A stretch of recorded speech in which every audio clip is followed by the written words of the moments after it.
गरीब किसान और कंजूस जमींदार। एक गांव में एक अमीर जमींदार रहता था।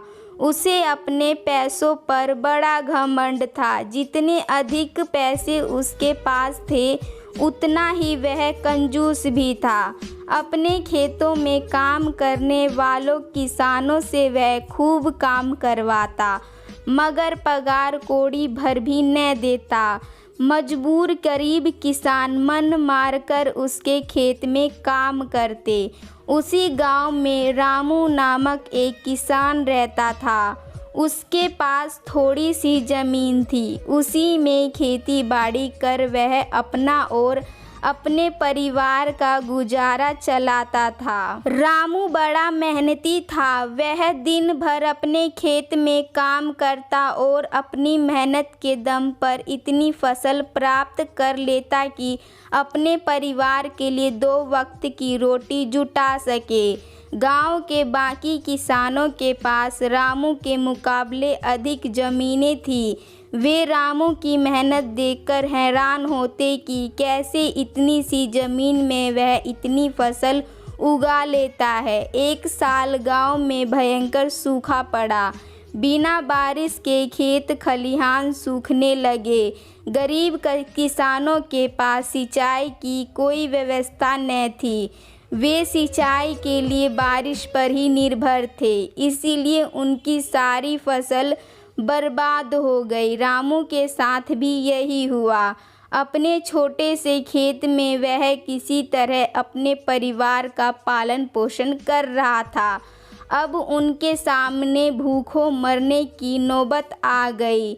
मजबूरी के कारण वह गांव के जमींदार के पास कर्ज मांगने गया। जमींदार कंजूस तो था। उसने सोचा कि यदि उसने रामू को पैसे दिए तो वह लौटा तो पाएगा नहीं, इसलिए इसे अपने खेत में काम पर लगा देता हूँ। मेहनती तो ये है ही और मजबूरी भी है। कम पैसे में दुगनी मेहनत करवाऊंगा। उसने रामू से कहा, देख रामू, मैं तुझे कर्ज तो नहीं दे सकता, लेकिन तेरी इतनी मदद कर सकता हूँ कि तुझे अपने खेत में काम पर रख लूँ। तुझे महीने के 1000 रुपये दे दिया करूँगा। पर मालिक, दूसरे किसान तो 2000 पाते हैं। रामू बोला, करना है तो कर, वरना मेरे पास किसानों की कमी नहीं है। जमींदार बोला, मजबूर रामू क्या करता, हामी भरकर घर लौट आया।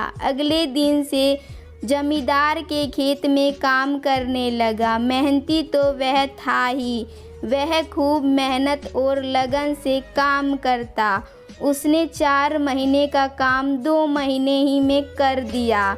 यह देखकर जमींदार बहुत खुश हुआ, लेकिन इसके मन में मक्कारी जाग उठी। उसने सोचा कि 4 महीने का काम तो इसने तो 2 महीने में ही कर दिया, क्यों न इसे निकाल दूं, इससे मेरे 2 महीने के पैसे बच जाएंगे। उसने रामू को बुलाया और उसके 2 महीने के पैसे देकर कहा, रामू, यह ले तेरे पैसे, कल से मत आना, अब मुझे तेरी ज़रूरत नहीं है। ये सुनकर रामू परेशान हो गया। बड़ी मुश्किल से उसका घर चल रहा था। अब अपने परिवार का भरण पोषण कैसे करेगा? वह जमींदार के सामने गिड़गिड़ाने लगा कि उसे काम से न निकाले, लेकिन जमींदार ने उसकी एक न सुनी और उसे काम से निकाल दिया। रामू आंखों में आंसू लेकर घर लौट आया। चिंता से रात भर उसे नींद नहीं आई। सुबह उठकर उसने फैसला किया कि वह फिर से जमींदार के पास जाएगा और उससे विनती करेगा कि उसे वापस काम पर रख ले। वह जमींदार के घर के सामने जाकर बैठ गया। सुबह उठकर जाट जमींदार अपने घर से बाहर निकला तो रामू को घर के सामने बैठा हुआ देखा। उसने रामू से पूछा, क्या हुआ रामू, क्यों आया है? रामू जमींदार के पैरों पर गिर पड़ा और गिड़गिड़ाते हुए बोला, मुझ पर दया कीजिए मालिक, मुझे काम पर रख लीजिए, मेरा परिवार भूखा मर जाएगा। जमींदार ने उसकी एक न सुनी और उसे धक्के मार के वहाँ से निकाल दिया।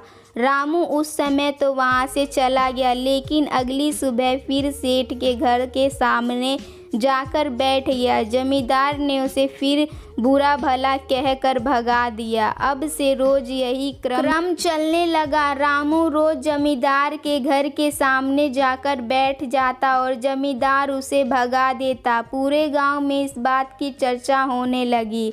सब जमींदार को भला बुरा कहने लगे। तब तंग आकर जमींदार ने सोचा कि क्यों ना कुछ दिन परिवार सहित दूसरे गांव चला जाऊं। मुझे घर पर ना देखकर रामू यहाँ आना बंद कर देगा। अगले दिन वह परिवार सहित दूसरे गांव अपने रिश्तेदार के घर चला गया। इस 15 दिन रिश्तेदार के घर रहने के बाद जब वह अपने घर लौटा तो अपने घर के सामने रामू को बैठा नहीं पाया। वह मन ही मन खुश हुआ कि चलो उससे पीछा छूटा, लेकिन वह चकित भी हुआ कि आखिर रामू ने आना बंद क्यों कर दिया। उसने गांव वालों को बुलाकर पूछा तो पता चला कि रामू घायल है, अपने घर पर पड़ा हुआ है। जमींदार ने पूछा क्या हुआ उसे। एक जमींदार ने कहा, मालिक, आप जब दूसरे गांव चले गए थे तब भी रामू आपके घर के सामने बैठा रहता था। एक दिन आपके घर खाली देखकर कुछ चोर चोरी करने के इरादे से आपके घर घुस गए, लेकिन वे रामू की नज़र में आए। रामू अपनी जान की परवाह न कर उनसे उलझ गया और उन्हें भगा दिया। उनके बीच हुई हाथापाई के कारण रामू घायल हो गया। ये जानकर जमींदार को खुद पर शर्म आने लगी कि उसने रामू के साथ कितना बुरा किया, लेकिन इसके बाद भी रामू उसके घर पर चोरी करने से बचाने के लिए चोरों से उलझ गया। वह पछताने लगा। उसने रामू के घर जाने का फैसला किया। वह रामू के घर पहुंचता तो देखा कि रामू बड़ी दर्दनीय अवस्था में चारपाई पर पड़ा हुआ है। उसके बच्चे भूख से विलख रहे हैं। ये देखकर जमींदार का दिल भर आया। उसने रामू से अपने किए की माफ़ी मांगी, उसका इलाज करवाया और ठीक होने के बाद अच्छी पगार के साथ उसे फिर से काम पर रख लिया। तो हमें इस कहानी से यही सीख मिलती है कि कभी किसी के साथ बेईमानी नहीं करनी चाहिए, सदा ज़रूरतमंदों की सहायता करनी चाहिए, अपना काम ईमानदारी से करना चाहिए।